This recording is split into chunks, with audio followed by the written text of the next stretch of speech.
안녕하세요. 오늘 함께 깊이 파고 들어볼 자료는 김계현님의 애통하는 자세 4가지 이유라는 글이에요. 애통하는 자는 복이 있나니 저희가 위로를 받을 것이미요. 네, 바로 그 구절이죠. 마태복음 5장 4절. 성경에 나오는 아주 유용한 구절인데요. 네, 바로 그 구절 때문에 오늘 이 자료를 가지고 왔습니다. 솔직히 애통하면 슬픔, 고통, 이런 부정적인 단어들이 먼저 떠오르잖아요. 그렇죠. 비탄 이런 것들이요. 근데 성경은 그게 복이라고 말한단 말이죠. 이 역설, 슬픔이 어떻게 축복이 될 수 있는가. 이 글이 바로 그 열쇠를 쥐고 있다는 말씀이신 거죠. 맞습니다. 이게 그냥 슬퍼하면 좋은 일이 생길 거야 이런 막연한 위로가 아니고요. 아, 이 글은 성경에서 말하는 애통이 정확히 어떤 상태인지 그리고 어떤 과정을 통해서 그 애통에 이르게 되는지를 4가지 이유를 들어서 아주 선명하게 보여주고 있어요. 흥미롭네요. 그럼 오늘은 그 4가지 열쇠를 하나씩 따라가면서 복이 되는 애통의 진짜 의미를 함께 파헤쳐 보겠습니다. 첫 번째 열쇠부터 볼까요? 네, 하나님께서 우리의 속마음, 즉 중심을 드러내실 때 애통하게 된다. 이렇게 시작하네요. 근데 내 속이 훤히 드러나는 게 왜 슬픈 일일까요? 그냥 내가 이런 사람이구나 하고 아는 데서 그치지 않는다는 거겠죠? 그렇죠. 아는 것에서 그치지 않기 때문입니다. 이 글은 그 과정을 3가지 도구를 통해 설명해요. 3가지 도구요? 네. 첫 번째는 말씀이라는 도구입니다. 성경에 보면 하나님의 말씀을 살아있고 활력이 있어 좌우의 날선 어떤 검보다도 예리하다 이렇게 표현하거든요. 히브리서 말씀이죠? 맞습니다. 혼과 영, 관절과 골수를 찔러 쪼갠다고까지 하니까 말 그대로 영적인 수술용 칼인 셈이죠. 와, 찔러 쪼갠다는 표현이 정말 강렬하네요. 네. 그래서는 이걸 엑스레이에 비유하기도 했죠.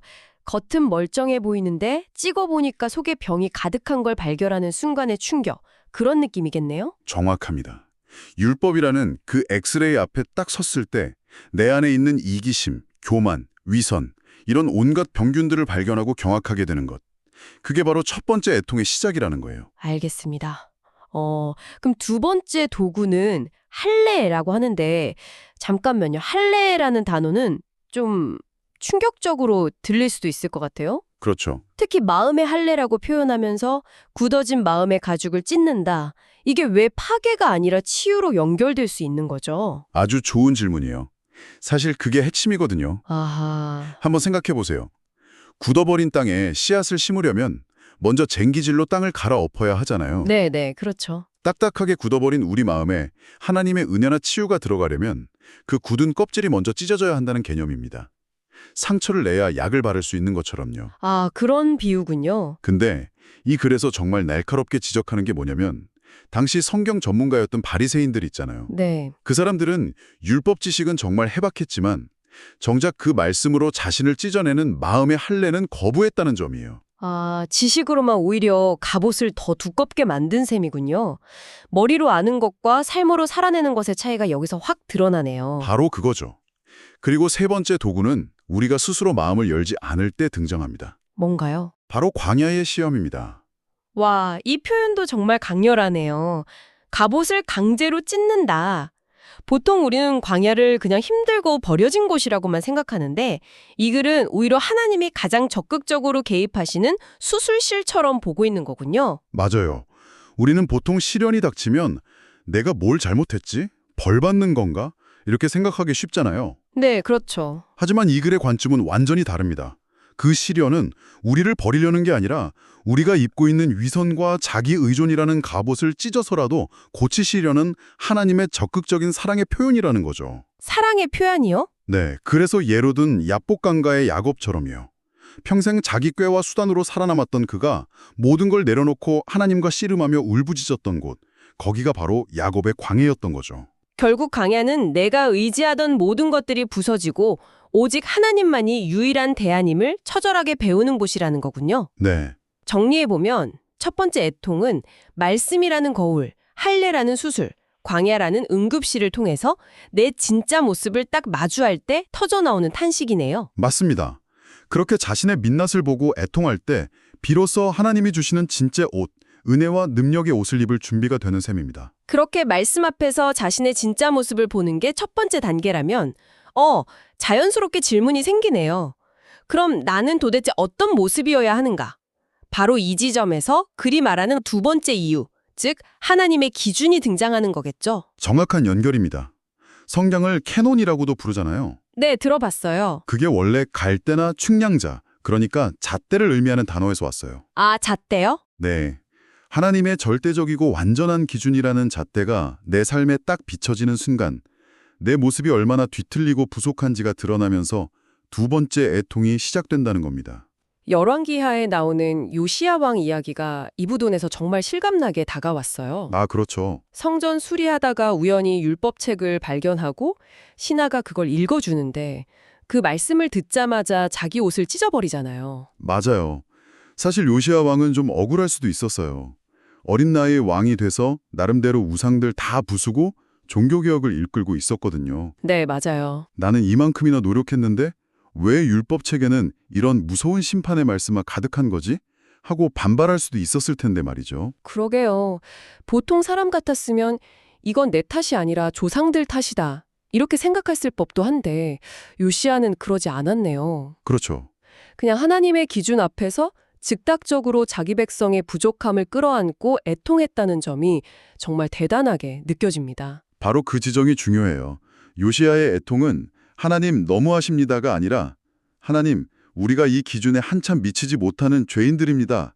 라는 고백이었던 거죠. 아, 그리고 그 정직한 애통이 결국 하나님의 심판을 유예시키는 결과를 가져왔고요. 이 글은 여기서 로이드 존스 목사의 말을 인용하면서 이걸 우리 현실로 가져옵니다.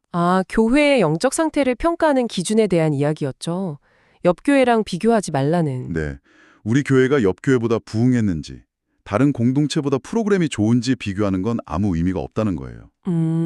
진짜 기준은 신약 성경이 보여주는 초대교회의 그 폭발적인 모습, 혹은 역사 속에서 위대한 부흥이 일어났던 교회의 영광스러운 모습이라는 거죠. 그 압도적인 기준 앞에 현재 우리의 모습을 비춰보면 과연 만족할 수 있겠냐는 질문을 던지는 겁니다. 정말 뼈아픈 지적이네요. 그래서 제시한 하나님에 관한 지식과 하나님을 아는 직접적인 체험이라는 기준도 마찬가지인 것 같아요. 그렇죠. 내가 성경 지식을 얼마나 많이 쌓았는가가 아니라 내 삶에서 그분의 임재를 얼마나 생생하고 강력하게 경험하고 있는가. 이 기준으로 보면 저부터도 애통할 수밖에 없는 것 같습니다. 그리고 그 정직한 자기 인식, 정말 멀었구나 하는 그 탄식이 바로 두 번째 애통의 핵심입니다. 지금까지는 우리 내면, 그러니까 내 마음이 드러날 때와 하나님의 기준에 비춰볼 때의 애통을 이야기했는데요. 이건 굉장히 개인적인 차원의 애통 같아요. 네, 맞아요. 그런데 세 번째 이후부터는 시선이 확 넓어지는 느낌입니다. 나의 문제가 아니라 하나님의 큰 그림으로 넘어가네요. 맞습니다. 관점의 대전환이 일어나는 지점이죠. 세 번째 이유는 하나님의 목적이 아직 완전히 이루어지지 않은 현실을 볼 때 애통하게 된다는 겁니다. 이 글의 핵심 예시가 바로 다니엘의 기도예요. 이 부분을 제대로 이해하려면 당시 역사적 배경을 좀 알아야 할 것 같아요. 네, 그렇죠. 예레미야 선지자가 70년이 지나면 포로 생활이 끝난다고 예언했고 실제로 페르시아의 고레스 왕이 칙령을 내려서 유다 백성들이 고향으로 돌아오게 되죠. 네, 서기전 538년의 일입니다. 언뜻 보면 예언이 성취된 것처럼 보이죠? 네. 그런데 문제가 생깁니다. 돌아온 백성들이 성전 재건을 시작했는데 주변 민족들의 방해 때문에 공사가 무려 20년 가까이 중단되어 버립니다. 잠깐만요. 바로 이 지점이 정말 흥미로운데요. 이미 백성들은 고향 땅에 돌아왔고 70년이라는 시간도 거의 다 채워졌어요. 어찌 보면 약속은 다 이루어진 거잖아요. 해피엔딩 아닌가요? 그렇죠. 그렇게 생각하기 쉽죠. 근데 다니엘은 왜 여전히 금식하고 죄를 뒤집어 쓰면서까지 민족의 죄를 끌어안고 기도했을까요? 그게 바로 다니엘의 시선이 우리와 달랐던 지점입니다. 이 글은 다니엘이 단순히 백성들이 고향 땅을 밟는 것을 회복의 끝으로 보지 않았다고 지적해요. 그에게 진짜 회복, 예언의 완전한 성취는 성전 준공이었습니다. 성전 준공이요? 네. 즉, 하나님의 임재와 영광을 상징하는 예배가 완벽하게 다시 세워지는 것. 그걸 진짜 회복으로 본 거죠. 그러니까 물리적인 귀환에 만족한 게 아니라 영적인 중심이 회복되지 않은 현실을 보며 마음 아파했다는 거군요. 우리 민족 이제 살았다가 아니라. 그렇죠. 하나님의 영광스러운 계획이 왜 여기서 멈춰 있습니까? 하는 거룩한 안타까움이었네요. 정확합니다. 자신의 개인적인 안위나 민족의 회방을 넘어 하나님의 더 큰 목적과 계획에 시선이 고정되어 있었기 때문에 나올 수 있는 차원이 다른 애통이었던 거죠. 내 문제가 아니라 하나님의 문제가 내 문제처럼 느껴질 때 나오는 애통입니다. 하나님의 목적이 내 목적이 될 때 비로소 보이는 것들이 있군요. 자, 이제 마지막 네 번째 유의입니다. 택하신 자들의 원한이 부어질 때 애통하게 된다고 하네요. 네, 원한이라는 단어가 굉장히 강하게 들리는데 이건 어떤 의미일까요? 그래서는 누가복음 18장의 불의한 재판관 비유를 들어 설명하고 있죠? 네. 이 비유는 많은 분들이 오해하기 쉬운데 이 글이 그 오해를 정확히 바로잡아줘요. 어떤 오해죠? 질기게 매달리고 졸으면 하나님도 마지못해 들어주신다 이렇게 생각하잖아요. 맞아요. 졸라야 응답받는다는 식으로 해석하곤 하죠. 그런데 그건 비유의 핵심을 완전히 놓친 겁니다. 이 비유는 비교가 아니라 대조의 논리예요. 대조요? 네. 보아라, 사람을 무시하고 하나님도 두려워하지 않는 저 악한 재판관도 과부가 귀찮게 하니까 소원을 들어주지 않느냐. 그렇다면 하물며 선하시고 자기 백성을 사랑하시는 하나님께서 너희의 기도를 얼마나 더 잘 그리고 속히 들어주시겠느냐. 이게 예수님이 하시려던 진짜 의도입니다. 아, 하나님이 얼마나 우리의 기도에 신실하게 응답하시는 분인지를 역설적으로 강조하는 거죠. 오히려 정반대의 의미였군요. 하나님을 불의한 재판관에 비유한 게 아니라 그와는 비교도 안 될 만큼 좋으신 분이라는 걸 보여주기 위한 장치였군요. 바로 그겁니다. 그렇다면 여기서 말하는 성도들의 원한은 개인적인 복수심이나 억울함 같은 감정과는 전혀 다른 차원의 것이겠네요. 물론입니다. 이 글에서 정의하는 성도들의 원한이란 하나님의 통치가 이 땅에서 온전히 이루어지지 않고 있기 때문에 경험하는 모든 영적인 안타까움을 가리킵니다. 영적인 안타까움이요. 예를 들면 어떤 걸까요? 예를 들면 죄를 이기고 싶은데 자꾸만 넘어지는 나의 연약함에 대한 분노, 또 교회가 세상의 빛이 되어야 하는데 오히려 조롱거리가 되는 현실에 대한 슬픔, 하나님의 이름과 영광이 마땅히 높여져야 할 곳에서 가려지는 상황에 대한 거룩한 불만 같은 것들이죠. 듣고 보니 이것도 세 번째 이유와 깊이 연결되는 것 같아요. 하나님의 이상적인 뜻과 지금 이 땅의 현실 사이의 거대한 괴리. 그 틈을 바라보며 느끼는 고통이 바로 성도들의 원한이군요. 바로 그것입니다. 하나님, 이 땅은 하나님의 나라가 되어야 하는데 왜 아직도 이 모양입니까? 하나님의 뜻이 속히 이루어져야 하지 않겠습니까? 하는 간절한 마음. 이것이 바로 애통의 기도로 터져 나오는 거죠. 단순히 내 문제 해결해 주세요를 넘어 하나님의 나라와 그분의 의가 이 땅에 임하기를 바라는 차원 높은 기도인 셈입니다. 오늘 애통하는 자세에 대한 네 가지 이유를 따라와 봤는데요.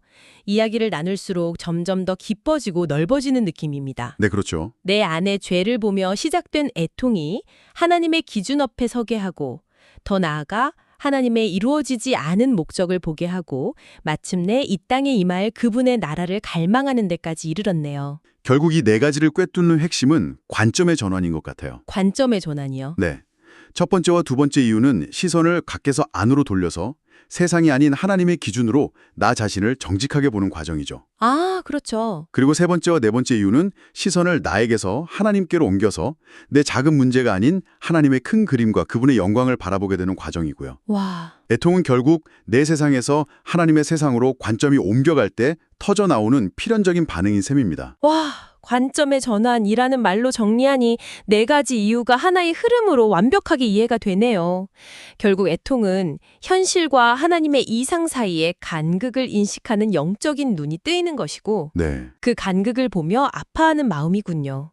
그리고 그 아픔 때문에 하나님 이 간극을 당신의 위로와 능력으로 채워주세요 라고 기도하게 되는 거고요. 애통하는 자는 복이 있나니 저희가 위로를 받을 것이미요 라는 말씀이 이제야 입체적으로 다가옵니다. 그 간극을 보는 눈이 열린 사람만이 하나님의 위로를 경험할 자격이 있다는 뜻일지도 모르겠습니다. 마지막으로 청취자 여러분께 이런 질문을 하나 던져드리고 싶습니다.